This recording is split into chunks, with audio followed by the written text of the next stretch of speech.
કરજો. ચાલો.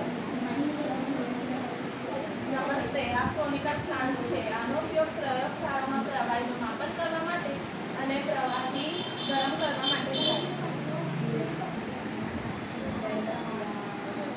નમસ્તે, આ કસ્ટમરી છે. આ કસ્ટમરીનો સ્ટેન્ડ છે. આનો ઉપયોગ પ્રયોગશાળામાં નાની મોટી કસોટી માટે વપરાય છે. નમસ્તે, આ માઇક્રોસ્કોપ છે. આનો ઉપયોગ પ્રયોગશાળામાં થાય છે અને પીળીના બહુ ઘણા સૂક્ષ્મજીવો જોઈ શકાય છે. નમસ્તે, આ અંતિમ નળાકાર છે. આ પ્રયોગશાળામાં વપરાય છે. આ પ્રવાહી માપવા માટે વપરાય છે. નમસ્તે, આ તિરોલી કાચ છે. તેનાથી નાની વસ્તુને મોટી જોઈ શકાય છે.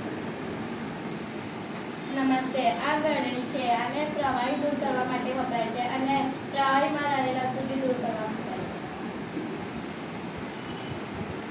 નમસ્તે, આ સ્ટેથોસ્કોપ છે.